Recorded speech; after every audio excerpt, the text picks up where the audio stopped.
I had been awake for exactly 22 minutes when they knocked. I know the time because I had checked my phone when I got up. Ling Sun looked dim say sabya fun, and done the particular mental arithmetic of a Tuesday morning. Enough time for coffee, enough time for a shower, a reasonable departure at Sut Dim Sam Sa Fun to beat the worst of the traffic into the city. I was standing in the kitchen in a grey t-shirt and the worn-out sweatpants I had owned since graduate school, waiting for the coffee maker to finish its cycle, when I heard the knock. It was not a polite knock. There is a texture to official knocking that I did not know I would recognize until I heard it. Something in the cadence, the weight of it, the lack of any social hesitation.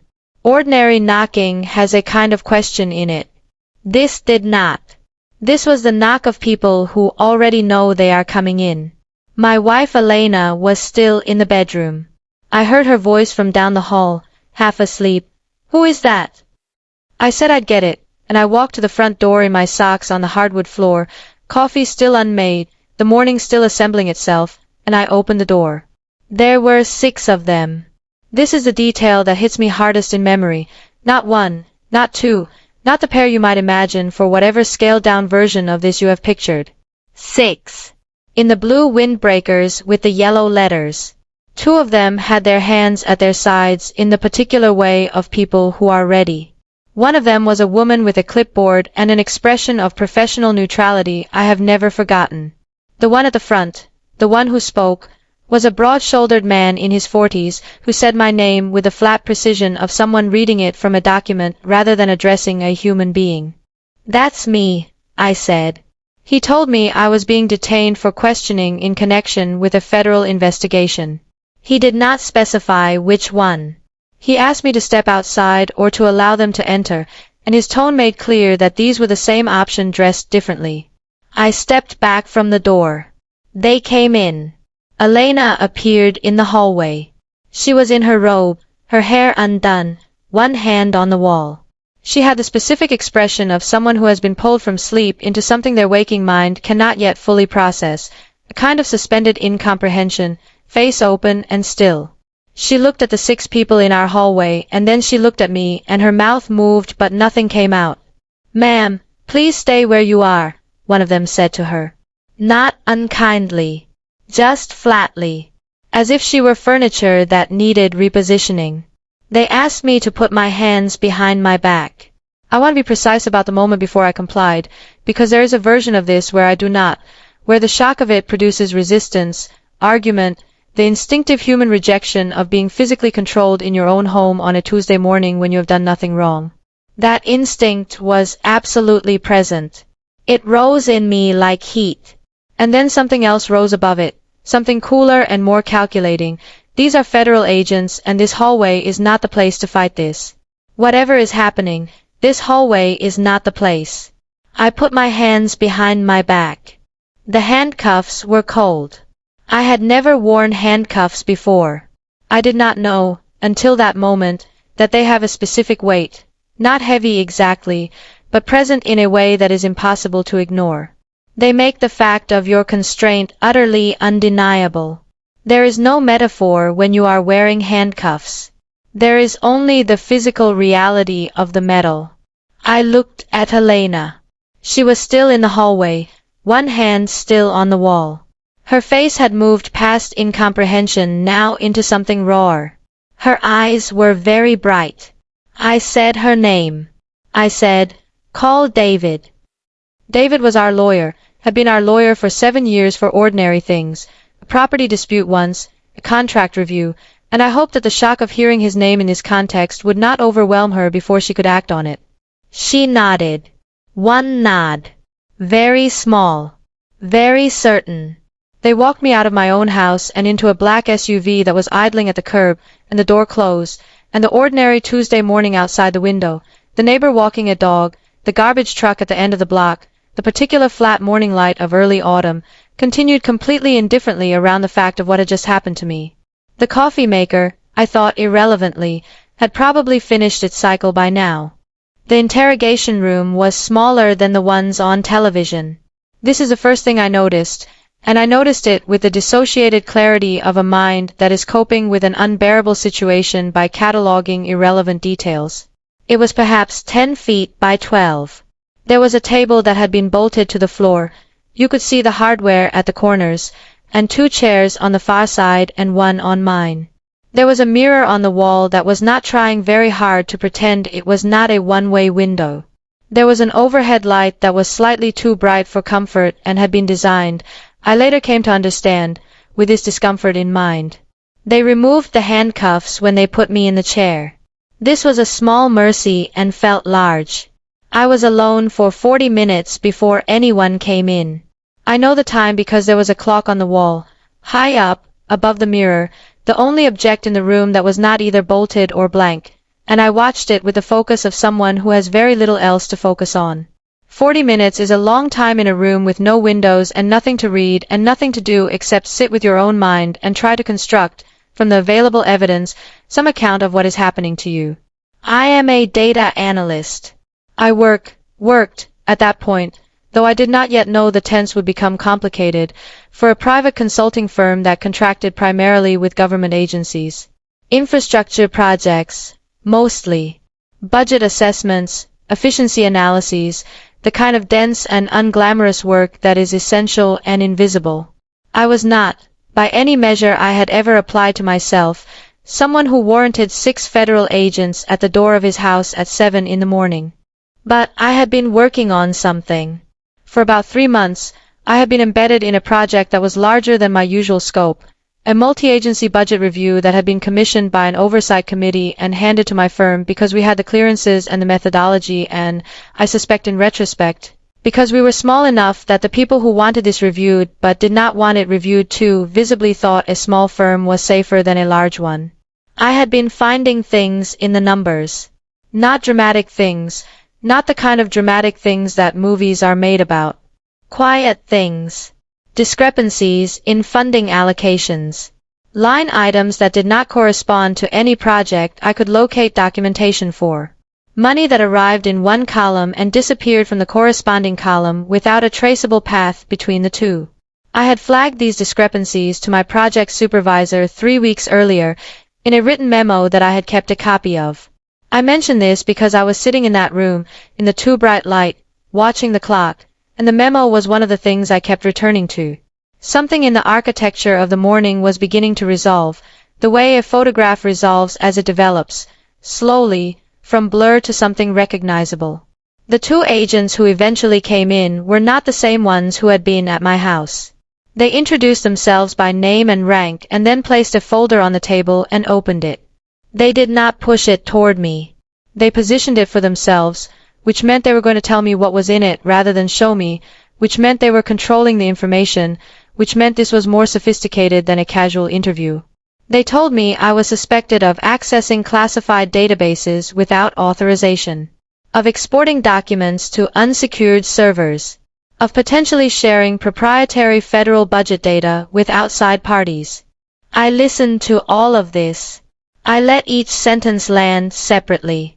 And when they had finished, I said, I would like to speak to my lawyer before I respond to any of this. One of them, the younger one, who had the slightly wounded energy of someone who had something to prove, leaned forward and began explaining that cooperation at this stage would be looked upon favorably, that the process would be simpler if I helped them understand the situation now, that lawyers had a tendency to complicate things unnecessarily. This is a speech I have since learned is very common in these rooms. It is the speech of a system that prefers confession to process. It is also, and I want to be clear about this, a speech you should never listen to. I would like to speak to my lawyer, I said again. Same words. Same tone. The younger one sat back. The older one had not moved during this exchange. He was watching me in the way of someone who is not forming an impression but confirming one. He closed the folder. He said they would give me some time and left the room. And I was alone again. With the clock.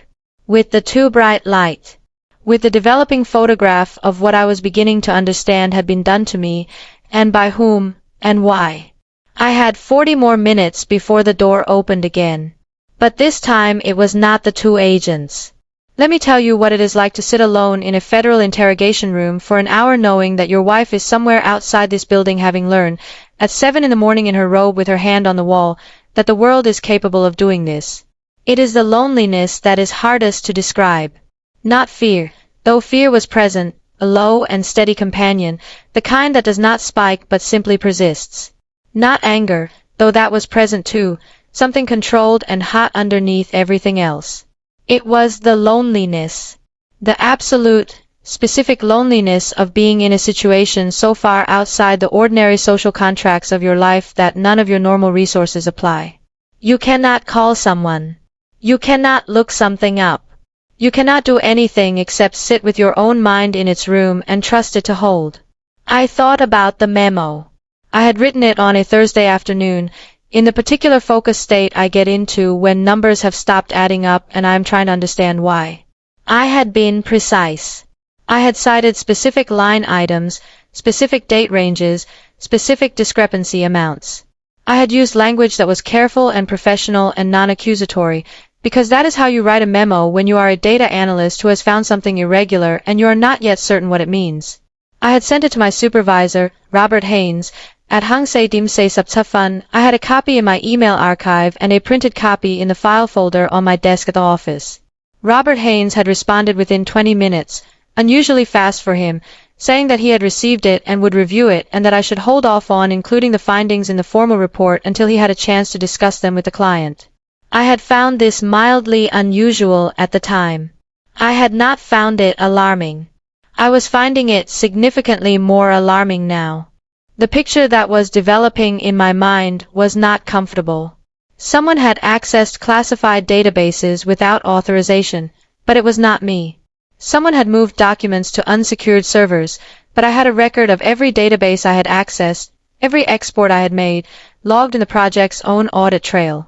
I had been careful, as I always was, because my clearances required it and because I was the kind of person who is careful as a matter of professional identity.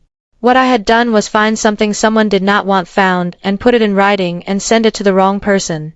And now I was in a room with a bolted table and a one-way mirror and no windows, and the someone who did not want it found had apparently decided that the most efficient solution was to make me the problem rather than address the problem themselves. This is the thing about power. When you first encounter it operating against you rather than adjacent to you, it is not dramatic. It does not announce itself in the language of villainy. It moves bureaucratically, through channels, via the legitimate instruments of institutional authority. 6 agents with windbreakers and a clipboard. A folder on a table. The language of procedure applied to what is, at its core, something very simple and very old. Someone with more leverage than me trying to make a problem disappear. I was the problem they were trying to disappear. At the 58-minute mark, I was watching the clock with the dedication of someone for whom time has become the primary available object. The door opened. I was prepared for the 2 agents. I was prepared for a 3rd agent, possibly more senior. I was prepared for David, my lawyer, finally arrived and armed with whatever he had been able to assemble in under 2 hours. I was not prepared for who actually walked in. The man who entered the room was in his early 60s, silver-haired, in a dark suit that had the particular quality of suits worn by people who do not have to think about suits anymore. He was followed by 2 other people who positioned themselves by the door in the specific way of assistants who are used to this positioning. He looked at me across the room for a moment before sitting down.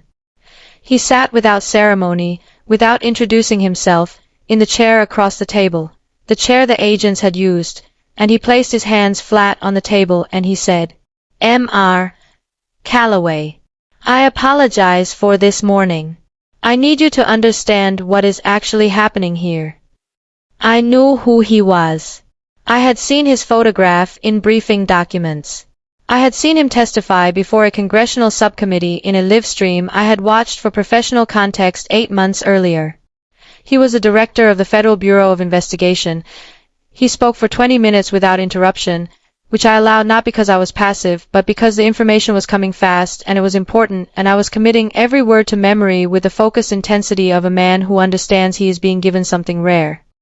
He began with an acknowledgement that had the quality of a man who had not come to negotiate but to be honest, which is a different quality, and I recognized it immediately. What had happened this morning was wrong. Not procedurally wrong, he was careful about this distinction, but directionally wrong. The warrant had been filed legitimately, the agents had followed proper protocol, but the premise on which all of it had been built was the product of a complaint that had since, in the last 90 minutes, been significantly re-evaluated. He explained it plainly. Robert Haynes had not reviewed my memo and sat on it for professional reasons. He had received it, understood exactly what it documented, and within 36 hours had used his access to the project's administrative systems to fabricate evidence of unauthorized database access, evidence that pointed, through a careful arrangement of metadata and access logs, to me rather than to himself. He had then filed a formal complaint with the agency's Inspector General office, ostensibly as a concerned supervisor flagging suspicious behavior by a contractor. The complaint had moved quickly. That was the part that I could not stop returning to in the days and weeks afterward, how quickly it had moved. From Robert's complaint to a preliminary investigation to this morning's arrest had taken less than 3 weeks. 3 weeks for someone with the right access and the right relationships to construct a picture of me as a bad actor and deploy the institutional authority of a federal agency against it. 3 weeks to take a data analyst in sweatpants drinking morning coffee and turn him into someone in a bolted-down chair under fluorescent lights. But Robert had made an error. Several, as it turned out, but one in particular that proved fatal to the construction he had built. In his haste, and it had been haste, the director made clear, the haste of someone who had received my memo on a Thursday and panicked, he had been imprecise with the timestamps. The fabricated access logs showed me accessing a classified database at a time when, as the project's own attendance records clearly demonstrated, I had been in a client-facing meeting with 4 witnesses. The discrepancy was the kind of thing that a careful review would catch, and it had been caught, but only because someone outside Robert's sphere of influence had been conducting a parallel review of the project for entirely unrelated reasons and had stumbled across the inconsistency. That someone had been a junior analyst in the Inspector General's office named Chen, who had apparently spent the previous 72 hours reconstructing the sequence of events with the tenacious and methodical energy of someone who had looked at the numbers and understood that they did not add up. She had escalated to her supervisor at midnight. Her supervisor had escalated further. By 5 in the morning, someone had called someone who had called someone until the chain reached the director's office. The director had come in at 6. He had reviewed Chen's findings for 30 minutes. He had then watched, from a position of full knowledge and incomplete authority to stop it without causing its own disruption, as 6 agents executed a warrant on my house. He was here now. 1 hour later. Because the machinery of these things moves at its own pace, and sometimes the correction arrives behind the error, and the best that can be done is to arrive in the room as quickly as possible and say, I see what happened here, and I am sorry, and let me tell you all of it. I sat with everything he had said. Then I asked about Robert. The director was measured in his response. He told me that Robert Haynes was no longer in his position, that the discrepancies I had originally documented in my memo, the funding anomalies, the untraceable line items, were now the subject of a separate and active investigation that I would likely be asked to cooperate with in a formal capacity. That the people whose money had been moving through those columns without documentation were not small people, and that the investigation would take time, and that he could not share specifics, but that he wanted me to understand that the thing I had been found precisely because I had written a careful, precise, professional memo and kept a copy of it. I thought about that. The copy of the memo. The 4:47 timestamp. The professional habit of a data analyst who is careful because he has always been careful and who had not, in his most frightened moments in this room, ever thought that the memo would be the thing that saved him. What happens now? I said. Now, he said, you go home to your wife. He released took 40 minutes of paperwork, which is its own particular absurdity, that the machinery of bureaucracy demands the same formality for the undoing of a thing as for the doing of it. I sat in a different room, a less deliberately uncomfortable one, and signed documents and waited and drank bad coffee from a paper cup that someone brought me without being asked, which I took as its own kind of apology in a language that avoided the word. David, my lawyer, was in the building by the time I was being processed out. He had been there for over an hour, apparently, in a waiting room being given a version of events that was being revised in real time as the morning developed. He found me in the corridor and gripped my arm and looked at me with the expression of a man who had been doing this work long enough to have seen a great deal of it, but who had not quite assembled a precedent for exactly this. He said, "Are you all right?" "I don't know yet," I said. "Ask me when I've seen Elena." She was outside. She had been outside for 2 hours, apparently having driven to the building. I did not know how she had known which building. She told me later that David had texted her, and parked and come to the entrance and been told she could not come in, and had then simply stayed on the steps for 2 hours. In the early autumn morning in the jacket she had grabbed on her way out of the house, which was not warm enough for 2 hours on federal building steps in October, but which was what she had. When I came through the glass doors she was standing at the bottom of the steps, and she looked at me and I looked at her, and neither of us said anything immediately. She came up the steps and I came down them, and we met in the middle, and she put both arms around me and I put my face against her hair, and we stayed like that for a moment that had no particular length, the kind of moment that exists outside the measurements of clocks. Then she pulled back and looked at my face with the focused, assessing look that I had learned over 9 years of marriage meant she was checking for damage. "Tell me everything," she said.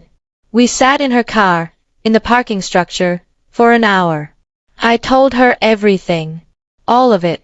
The director, Robert, the memo, Chen's 72-hour reconstruction, the funding anomalies that had started this, the manufactured evidence that had temporarily redirected it toward me. She listened without interrupting, which is something Elena does that I have always been grateful for. She gives information the space it needs to be received completely before she responds to it. When I finished, she was quiet for a moment. Then she said, "You kept a copy of the memo?" "Yes." "Of course you did," she said. And there was something in her voice, not relief only, but something that sounded almost like a complicated love. The kind that knows you completely enough to know that you would keep a copy of the memo because you have always kept copies of things, because you are the kind of person who is careful, because that is simply who you are. Being known that thoroughly, recognized in the habits that saved you, is a form of grace I had not previously thought to name. She started the car. We drove home.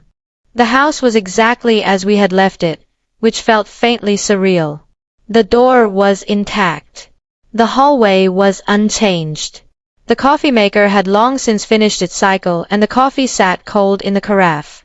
I stood in the kitchen looking at the cold coffee for a moment, and then I poured it down the sink and started a fresh pot, and Elena sat at the kitchen table and watched me do it, and we talked about practical things, what I needed to tell my firm, when David would call, what the cooperation with investigation might look like, because practical things were what we had available and practical things were what we needed.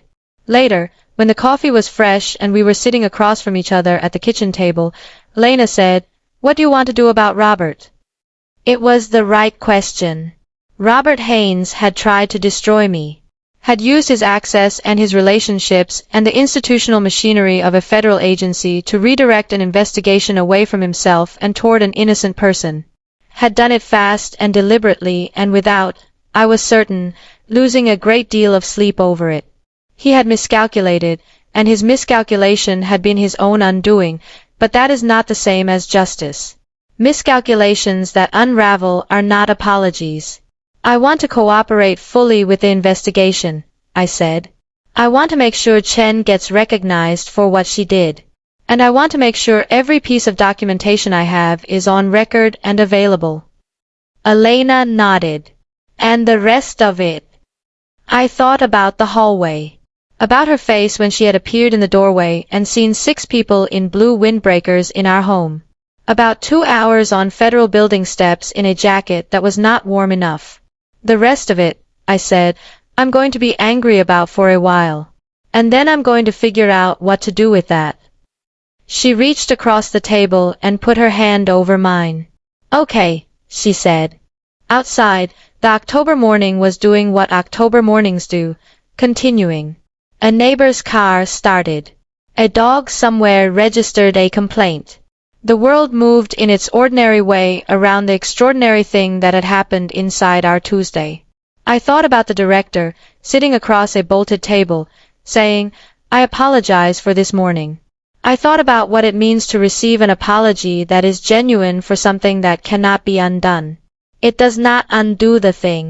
It does not empty the hour from the clock, or remove the weight of the handcuffs from the memory of your wrists, or give back the 2 hours Elena spent on the steps in the insufficient jacket. It is just the truth arriving late to the scene of itself. But it is better than the alternative. And I had learned, in that too bright room, that when the truth is available, you hold on to it with both hands, no matter what it costs you to do so. Because the alternative is Robert Haynes. And I knew, with perfect clarity, exactly what the alternative looked like. There is something that happens to your relationship with ordinary mornings after a morning like that one. It is not that you become fearful of them. I did not become someone who answered his own door with suspicion or who heard a knock and felt his heart move into his throat. It is subtler than fear. It is more like a permanent recalibration of the assumption that systems are neutral, that institutions are arranged to arrive at truth rather than at conclusions, that the machinery which is supposed to protect you is incapable of being turned against you by someone with sufficient access and sufficient motivation. I had been a person who trusted systems. Not naively. I was a data analyst. I understood that systems were built by people and therefore carried all the frailties and biases and agendas of people. But I had trusted, in the general way of someone who had never been on the wrong end of one, that the system's default orientation was toward correctness. That it self-corrected. That it was, on balance, safe. The recalibration is not cynicism. I want to be clear about that. What Chen did, that 72-hour reconstruction, the midnight escalation, the willingness of a junior analyst to push back against a narrative that had already acquired institutional momentum, that was also the system. That was also what institutions are capable of when the right person looks at the numbers and refuses to accept that they add up when they don't. The system had tried to consume me. The system had also saved me. That is not a contradiction I have resolved. I have stopped trying to resolve it and started trying to live honestly inside it instead. I cooperated fully with the investigation. It took 14 months and produced results I cannot discuss in their specifics, but that I can tell you were significant. Robert Haynes did not continue his career in federal consulting. The funding anomalies I had documented became part of a case that I later heard, through channels that were not official, had reached further than anyone had initially expected. I kept a copy of the memo. I keep it still. Not as a souvenir exactly. More as a reminder of what it means to be careful. Of what it means to document, precisely, the things you find, not because you know what they will become, but because precision is a form of integrity and integrity is the thing that, in the end, either saves you or doesn't and is worth having either way. Elena and I do not talk about that morning often. We have absorbed it into the fabric of our life together, the way couples absorb their difficult things, not by forgetting them, but by building around and through them until they become part of the structure rather than a wound in it. Some mornings, when I am standing in the kitchen waiting for the coffee maker to finish, I think about the knock. I think about the 6 agents and the too bright room and the clock and the director's hands flat on the table. And then the coffee is ready, and I pour it, and I go about my morning. Because that is what you do. You account for what happened, and then you go about your morning. The world does not stop for the extraordinary things that happen inside it. You have to decide, each time, whether to stop with it. I decided not to stop. The systems we trust are built by people, which means they carry everything people carry. The integrity and the corruption, the courage and the cowardice, the analyst who works 72 hours because the numbers don't add up, and the man who falsifies metadata because he is afraid of what the numbers say. Know which one you are. Then act accordingly, and keep a copy of everything.